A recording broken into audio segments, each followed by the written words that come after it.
So nanoparticles, we've seen, can be used in many different applications and technologies. The one that's probably the most exciting, that has the greatest potential for improving human life, is in medicine. In fact, it's a field called nanomedicine. So now we'll look at how nanoparticles are being used to develop new forms of therapy and treatment, which promise to revolutionize medicine. In fact, the whole field has a name, nanomedicine.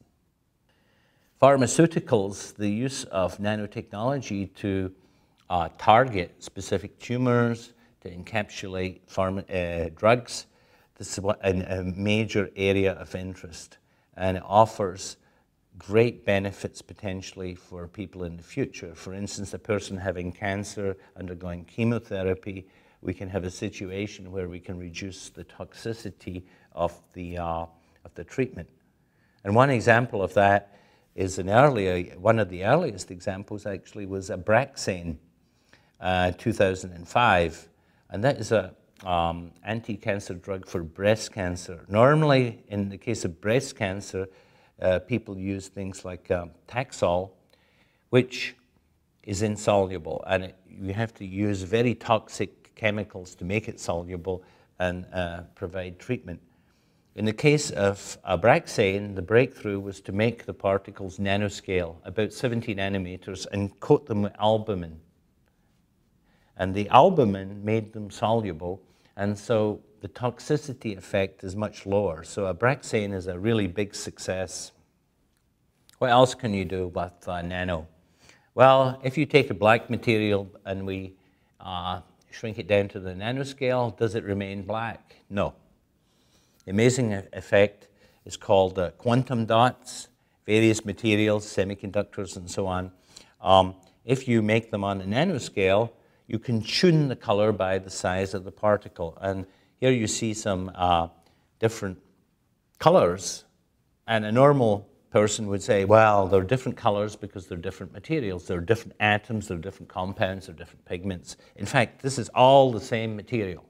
Exactly the same, it's just different sizes give it different colors.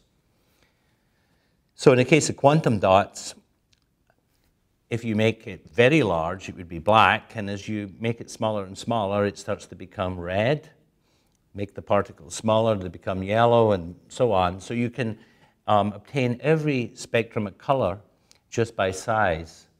And providing these materials are non-toxic, they could be an excellent replacement for instance, cosmetic products. Currently, cosmetic products contain many chemicals that are potentially carcinogenic, and companies like L'Oreal are actually investing a lot of money into nanotechnology products for the skin and also potentially in the future for the pigment coloration. However, the nanodots at the moment have some uses. For instance, they can be used to tag particular types of disease. And what you see here are a bunch of nanodots, different colors, representing different parts of the cell that have been specifically targeted. The other thing that's interesting about nanoparticles is if they're below about 4 nanometers, they can pass the blood-brain barrier, and they're small enough to enter cells, and hence the interest in these particles also for pharmaceuticals, because you can specifically target a cell with some form of receptor on the outside, and then by endocytosis, the particle will be absorbed into the cell selectively. One interesting example are nanoshells. This is like a nanoparticle, but it's hollow. And when you illuminate this particle by near-infrared light, it becomes hot. It's due to the fact the electrons shake around, and it's called a plasmon. And these particles are being tested in the laboratory with animals as a potential cancer therapy.